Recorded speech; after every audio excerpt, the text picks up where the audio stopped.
नमस्कार, मैं अखिड़ा पंचनामा में आप सभी का स्वागत है। मैं हूं सुमित और गुरुवार का दिन, वीकली एक्सपायरी का दिन, भारतीय बाजारों में आज एक बढ़िया सेशन फर्स्ट हाफ में रहा। करीब करीब 128 अंकों की बढ़त के साथ क्लोजिंग हुई सेंसेक्स की। तेजी थोड़ी सी कम जरूर हुई लास्ट आवर तक आते आते, लेकिन तेजी जरूर रही मार्केट्स में। और मिड कैप स्मॉल कैप भी आज खरीदारी में थे। आज फर्स्ट हाफ से निफ्टी बैंक थोड़ा वीक था, तो 1/4% के आसपास गिरावट वहां देखने को मिली। निफ्टी खरीदारी में था, सेंसेक्स खरीदारी में था। मिड कैप इंडेक्स करीब करीब 0.5% ऊपर रहा और स्मॉल कैप इंडेक्स में भी करीब करीब 0.5% के आसपास की बढ़त देखने को मिली। तो ओवरऑल एक मतलब स्मॉल कैप इंडेक्स तो फ्लैट था, लेकिन मिड कैप में फिर भी खरीदारी थी और एडवांस क्लाइंट बेटर साइड पे ही थे। स्टॉक स्पेसिफिक स्टोरी चल रही थी। आज टाटा समूह तेजी में था, ट्रेंड करीब 5.5% ऊपर, टाटा केमिकल में शॉर्ट कवरिंग, इसके अलावा टाटा टेक चला हुआ, टीसीएस चला हुआ, टाटा कम्युनिकेशन चला हुआ। तो टाटा ग्रुप की कई कंपनियों में आज खरीदारी थी। अदानी समूह में आज प्रॉफिट टेकिंग कह लीजिए या फिर बिकवाली थी, क्योंकि वो नंबर्स आ रहे हैं तो इम्पैक्ट है उनका। अदानी पोर्ट के नंबर आए, इंटरप्राइज के नंबर आए, अभी बहुत सारी डिटेल बाकी है वहाँ आने में। प्लस आज न्यूज़ फ्लोज का इम्पैक्ट था। रेमंड 9% ऊपर, केफिन टेक नंबर्स के बाद 8% ऊपर, गोदरेज प्रॉपर्टीज़ नंबर वो डीमर्जर की खबरों के बीच में 6% नीचे। ऐसे करके अलग अलग स्टॉक्स में एक रिएक्शंस आते हुए दिख रहे थे और एडवांसेस थोड़ी बेटर साइड पे थे। आज बढ़िया खरीदारी ऑटो में थी, बॉश में, अशोक लेलैंड में जहाँ पे खरीदारी थी। एनर्जी में लगातार खरीदारी थी, तो ओएमसीज पूरा तेज़ी में, पावर ग्रिड में खरीदारी, आरईसी पीएफसी में खरीदारी। इसके अलावा फार्मा में बाइंग थी, जिसमें सनोफी, बायोकॉन जैसे शेयर थे जो कि तेज़ी में कामकाज कर रहे थे। इसके अलावा आज एनर्जी, ऑटो, पीएसयू, ये कुछ ऐसे सेक्टर थे जो कि खरीदारी के साथ कामकाज कर। लेकिन ओवरऑल एक अच्छा सेशन आप कह लीजिए कि आज के सत्र में बनता हुआ दिखाई पड़ा। अब क्रूशल पार्ट ये है कि कल आखिरी सत्र है हफ्ते का, फिर स्लोली एंड स्टेडली अर्निंग के लास्ट लैग की तरफ अब आप धीरे धीरे बढ़ेंगे। उसके बाद मतलब ब्रॉडर मार्केट की अर्निंग ज़्यादा बढ़ेंगी, कैश मार्केट है शेयरों की। विद टाइम आप इलेक्शन के और जो चरण है उनमें पहुंचेंगे और फिर आउटकम के ऊपर बातचीत होगी। तो ऐसे करके मार्केट अभी स्लोली एंड स्टेडली और सीरियस अफेयर्स की तरफ धीरे धीरे बढ़ रहा है। बट अभी तक का जो मोमेंटम है मार्केट में कंटिन्यू है और बहुत ज़्यादा कोई फॉल नहीं है। जो अपने ऑल टाइम हाइज है उसके आसपास ही इंडेक्स कामकाज करता हुआ दिखाई पड़ रहा है। सो मोमेंटम स्ट्रांग है, बाजार में जानकार तेज़ी की राय दे रहे हैं। 22,600 का एक स्टॉप लॉस लेंगे और लॉन्ग साइड पे ही आप अपनी रणनीति रखेंगे। चलिए अब सवाल जवाब का सिलसिला शुरू कर लेते हैं और बातचीत करते हैं कुछ सवालों को लेकर जो कि अलग अलग माध्यमों से आ रहे हैं। सबसे पहला सवाल है मीर अली साहब का। Sumit sir, which stock is comparatively better from agriculture sector for buy and forget? देखिए सर अली साहब, बहुत जेन्युइनली अगर आप पूछोगे तो ऐसा कोई शेयर नहीं है जिसको आप बाय एंड फॉरगेट करें। You never by and forget things, you just by and keep on reviewing things every year and year after. So आपकी जो रिव्यू का दायरा है वो बढ़ जाएगा। आप रोज़ रिव्यू नहीं करोगे, 6 महीने में करोगे, साल भर में करोगे, लेकिन रिव्यू तो करना ही पड़ेगा।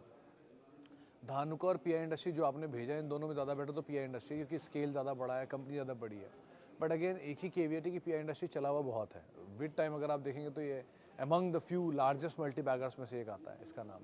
सो है तो ये कंपनी अच्छी, इक्विटी फ्लोट भी छोटा है, चलने की गुंजाइश भी यहाँ ज़्यादा है। But again buy and forget नहीं होता, buy and keep on reviewing every year by year. इसके हर साल के नंबर अगर पिछले साल के आसपास है उससे बेटर है तो आप होल्ड कर सकते हो। मोटी मोटी गणित ये कहती है, तो बाकी आप समय के साथ देखना। लेकिन इन दोनों में ज़्यादा better PI industry obviously. Okay, Sher Khan sahab. Sumit sir, I always recall you in my prayer. Thank you Khan sahab.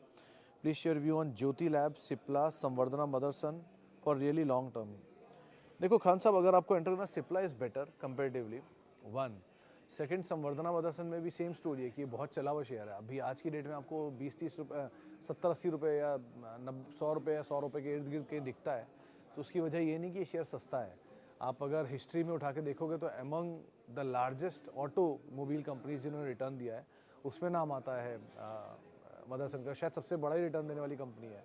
अगर मेरी याददाश्त सही है तो 1993 में इसका आईपीओ आया था और 2020 तक इसमें 10,000 रुपये का जो निवेश था वो कहीं 400 करोड़ के आसपास या 300 करोड़ के आसपास बन चुका है। इतने स्प्लिट बोनस दे चुका है, क्योंकि ज़्यादा तो अभी थोड़ी मैं ट्वीट कर दूंगा इसकी बोनस और ट्वीट की इसकी जानकारी डीमर्जर्स की। सो इसने बहुत मासिव वेल्थ क्रिएट करके दी है, तो इसलिए एक बार को आप थोड़ा स्केप्टिकल रहिएगा इसमें। कंपनी अच्छी है, कंपनी खराब नहीं है, लेकिन वो बहुत लंबे समय के लिए मल्टी बैगर स्टोरी की उम्मीद लगा रहे हैं, तो इस फैक्ट को आप ध्यान रखिएगा। बॉश इज़ बेटर कंपेरेटिवली, लेकिन बॉश इतना महंगा है, आपको लगेगा यार इतना महंगा शेयर क्या लेना। तो आप बॉश को थोड़ा थोड़ा करके लेट सकते हो, फिर भी अच्छा है। SKF is better, Bosch is better, इनको देख सकते हो। मीडियम टर्म में सोना BLW के नंबर अच्छे थे, उनको आप देख सकते हो। But out rightly for a longer duration of time and खरीद के फिल इट फॉरगेट इट वाली सिचुएशन में मत जाना। Else Cipla is better comparatively. Sumit sir, please give your opinion about Pace e-commerce share. I have no idea. Virendra ji, ये कौन सा stock आपने ढूंढा है? ये SME की कंपनी है और अभी तक मेरा इक्विटी मार्केट में यहाँ के 7,199 कंपनियों से मतलब दायरा नहीं पूरा हो पा रहा। वही उन्हीं को मैं पूरा ट्रैक नहीं कर पा रहा हूँ और आप SME में जाने की बात कर रहे हो। SME में 2-3 कंपनियों को ट्रैक करता हूँ क्योंकि उनके मेन प्रमोटर से मैं मिला हूँ या अदरवाइज, लेकिन इसको तो मैं आई एम रियली सॉरी, मैं इसको ट्रैक नहीं करता, तो उसके लिए माफ़ी चाहूँगा। घुमक्कड़ सागर जी का सवाल है, Sumit ji protein CDSL BSC and Mankind pharma current price पे बाय कर सकते हैं क्या? तो शुक्रिया पहले तो सागर साहब हौसला अफजाई के लिए।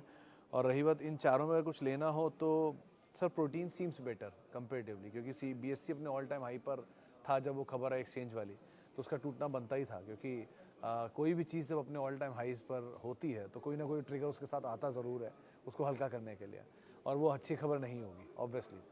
तो प्रोटीन के केस में अभी भी बहुत वो चला नहीं है कंपेरेटिवली। सो इन सब में सबसे बेटर तो वही दिखाई पड़ रहा है। बाकी CDSL BSC कंपनियां सही हैं, लेकिन किसी बड़े जर्क फॉल में आपको दिखाई पड़े तो एंटर करना। आप ऐसे समझो कि कोई स्टॉक है जिसका कोई जिक्र नहीं होता, फिर उसका जिक्र ना होने की वजह से लोग उसमें निवेश करना शुरू करते हैं। स्लोली एंड स्टेडली उसमें निवेश इतना बढ़ जाता है कि रिटेल उसमें पार्टिसिपेट करने लगता है, और फिर उसका जिक्र होना फिर वो चला जाता है कंसोलिडेशन में। सो इन दो तरह की स्टोरी के बीच में चीज़ें चलती हैं। सो आप वो साइकिल समझ लो कि CDSL और BSC ऑलरेडी बहुत चर्चित हैं, बहुत लोगों के निवेश हैं और बहुत ज़्यादा लोगों को पसंद है। सो इसलिए अभी के लिए उसको आप एटलीस्ट थोड़े समय के लिए बैकफुट पे डाल सकते हो and go for protein and let's wait, जैसे ही वो हल्का हो जाए उसके बाद आप एंटर करो तो ज़्यादा बेटर रहेगा। ओके, आगे बढ़ते हैं। और Sumit sir, bank of Maharashtra में 68 की एंट्री है, स्टॉप लॉस और शॉर्ट टर्म टारगेट क्या रखना चाहिए? राहुल सर देखो, अभी 2-4 दिन पहले ही थर्सडे को बैंक ऑफ महाराष्ट्र के मैनेजमेंट से मेरी बातचीत हुई थी, और लिटरली बता रहा हूँ इनके नंबर्स को मैंने 12 क्वार्टर के नंबर्स देखे हैं। 12 क्वार्टर से इनके नंबर्स में लगातार इंप्रूवमेंट है, चाहे NIMs फ्रंट पर हो, चाहे NPA फ्रंट पर हो, चाहे एडवांसेस फ्रंट पर हो, चाहे ग्रोथ फ्रंट पर हो। SME के नंबर इनके बहुत अच्छे आए थे इस बारी के। प्लस SME के साथ साथ इनके जो रिटेल के बिजनेस में थोड़े सबड्यूट था, गोल्ड फाइनेंसिंग थोड़ा सबड्यूट था, बट एग्रीकल्चर और MSME दोनों के नंबर बहुत अच्छे आए थे। सो नंबर इनके कंसिस्टेंटली इंप्रूव हो रहे हैं, और मैनेजमेंट खुद गाइड कर रहा है कि बेस बड़ा हो गया है इसलिए थोड़ा सा दिक्कत हो सकता है, but growth would remain.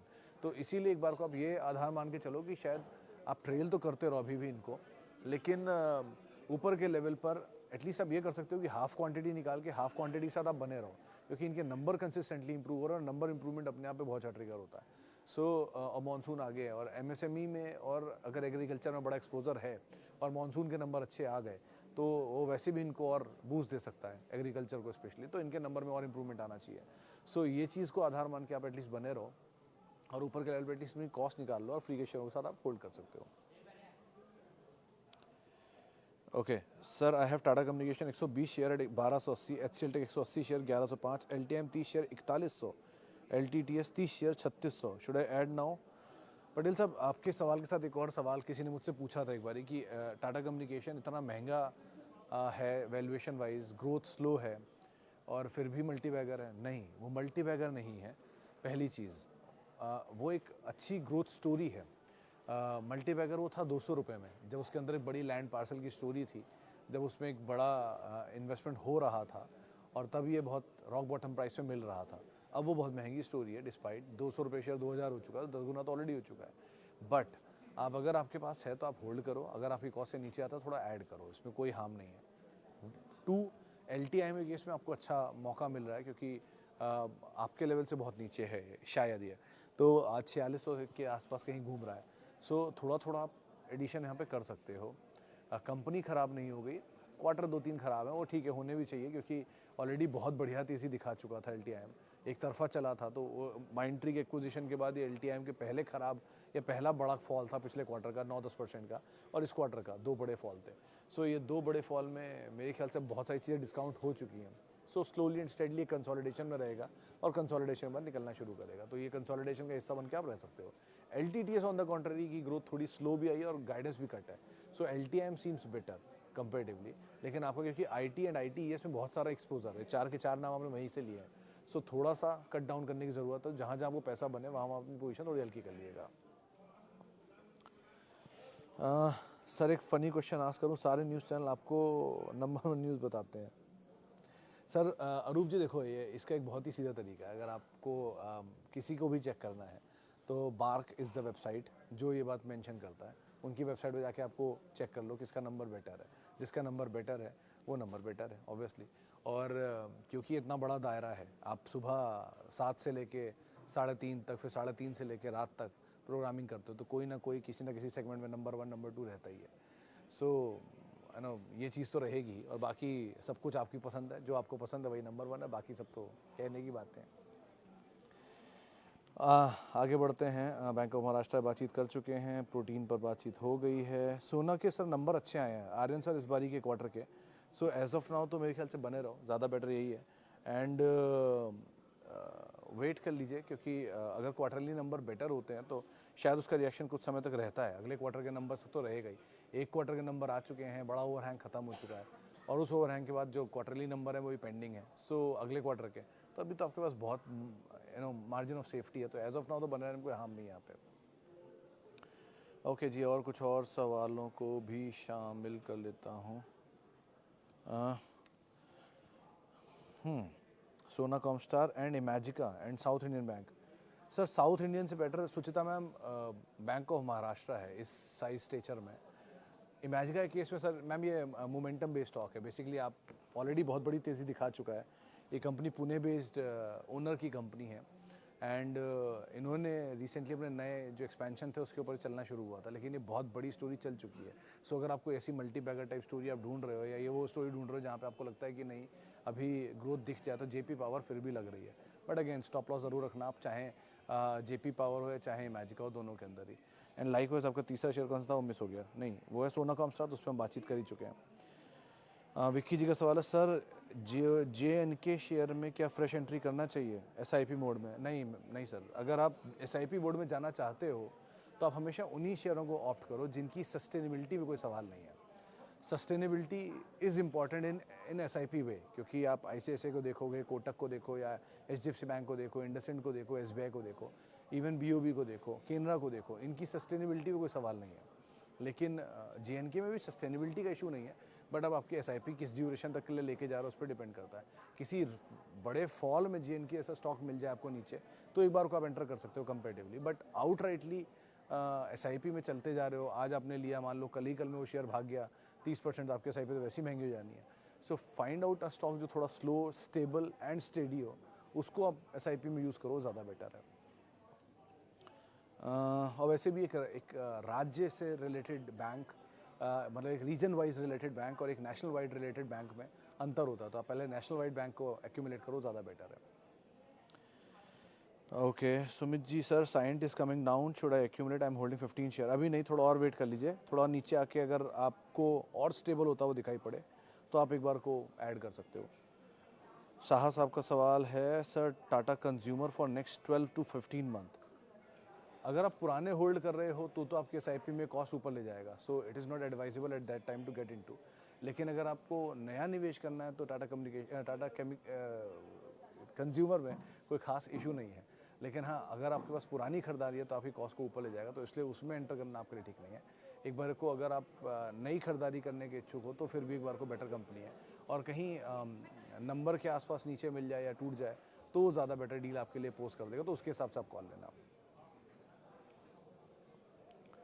Okay जी, आगे बढ़ते हैं। और सुमित सर गुड आफ्टरनून। सोना कॉमस्टार इमेजिका पे मैं सुचिता में बात कर ही चुका हूँ। इसके अलावा सब वही सिर्फ सवाल घूम घूम के आ रहे हैं। एक LIC पे नया सवाल आया है प्रवीण जी का। 500 शेयर हैं 790 पे, शुड आई होल्ड और बुक? प्रवीण जी, वैसे तो इंश्योरेंस में सबसे अगर आप वैल्यूएबल कंपनी ढूंढ रहे हैं तो LIC ही है, और मेरे ख्याल से अब इसमें बहुत जूस बाकी है। दो ये क्योंकि बहुत समय बाद उठा है और अभी भी इसमें वैल्यू है, तो मेरे ख्याल से बने रहने में कोई खास बुराई है नहीं। It's a good company, otherwise a good investment grade stock. समय दे दीजिए, उसके हिसाब से आप बने रहिए, वो ज़्यादा बेटर है आपके लिए। एंड नंबर्स पे नज़र रखिएगा, और क्योंकि PSU का टेलविंड भी मिला हुआ है इस समय पूरे ग्रुप को, तो आप अभी के लिए तो बने रहिए and just wait and watch. बस स्टॉप लॉस को ट्रेल करते रहिएगा, वो ज़्यादा बेटर है। कोटक बैंक ले सकते हैं क्या? मान्यवर के रिजल्ट मैंने अभी तक देखे नहीं है सर, और कोटक बैंक के केस में अभी नहीं, थोड़ा स्टेबल होने दीजिए, उसके बाद लेना ज़्यादा बेटर है। आउटराइटली किसी भी दिन कोई भी बड़ा इवेंट हो, उस दिन तो एटलीस्ट लेने की कोई लॉजिक नहीं है, अनटिल ऐसा बहुत एग्रेसिव ट्रेडर ना हो। लेकिन स्टेबल हो जाए उसके बाद कॉल लेना ज़्यादा बेटर होगा। Sir what to do in Birla soft and Coforge? Stuti ma'am, दोनों के दोनों एग्जॉर्बिटेंट चले हुए शेयर हैं, तो इनको थोड़ा हल्का होना बनता है। और कोफोर्ज के तो नंबर्स भी हैं शायद अभी, लेकिन बिरला सॉफ्ट के नंबर आए हैं, नंबर्स वीक भी आए हैं, जो अनुमान लगा भी हुआ था बाजार में, और क्योंकि और एग्जॉर्बिटेंट चले भी हुए हैं, तो थोड़ा हल्का होना इनका बनता भी है। इसमें कोई डिनाइल नहीं है, आप खरीद के रखा हुआ है, आपके पास समय की कोई अवधि नहीं, तो आप बने रह सकते हो। लेकिन अगर आपके पास समय की अवधि और आप ट्रेडर हो, तो अपना स्टॉप लॉस साथ लेके चलना, वरना आप मतलब ये तो समझ के चलो कि वो ऑलरेडी बहुत चला है। मिड कैप IT बहुत चला है, लार्ज कैप नहीं चला है, तो आपके लिए सेफ मार्जिन ऑफ सेफ्टी जो है वो लार्ज कैप में ज़्यादा है, मिड कैप में कम है। मिड कैप में बारिंग फ्यू, हैप्पीएस्ट माइंड जैसे नाम, इनको छोड़ दीजिए, तो बाकी सब में आपके लिए मार्जिन ऑफ सेफ्टी बहुत ज़्यादा है नहीं। इसलिए ओरेकल टूटा नंबर्स के बाद, LTTS टूटा नंबर के बाद, परसिस्टेंट टूटा नंबर के बाद। सो जहाँ जहाँ पे नंबर आ रहे हैं वहाँ पे बिकवा लिया। KPIT नहीं टूटा, एक्स्ट्रा ऑर्डिनरी ग्रोथ थी, उसने नहीं टूटा वहाँ पे, लेकिन मेजरली सब टूट रहे हैं। सो इसीलिए एक बार को जहाँ जहाँ पर मार्जिन ऑफ सेफ्टी है वो है लार्ज कैप। इन्फोसिस बहुत नहीं टूटा, TCS बहुत नहीं टूटा, विप्रो बहुत नहीं टूटा, L&T इन्फोटेक माइंड टूटा, वापस घूम गया। सो इस तरह से आप लार्ज कैप में रहिए, वो ज़्यादा बेटर है इस समय। चलिए फिलहाल अब इतने सवालों शामिल करूंगा, माफ़ी उन सभी लोगों से इनसे बातचीत नहीं हो पाई। बहुत बहुत शुक्रिया उन सभी लोगों का जिन्होंने सवाल पूछा। आपसे मुलाकात होगी अभी थोड़ी देर बाद 5:30 बजे फिर से एक बारी, और आप मेरे साथ जुड़ सकते हैं @सुमित रिसर्च, मेरा ट्विटर हैंडल है, सोशल मीडिया हैंडल्स हैं। किसी भी निवेश से पहले अपने वित्तीय सलाहकार की राय आप लोग ज़रूर ले लें, और CNBC आवाज़ के YouTube, Facebook, इंस्टा पेजेस पर आप हमारे साथ जुड़ सकते हैं। नमस्कार।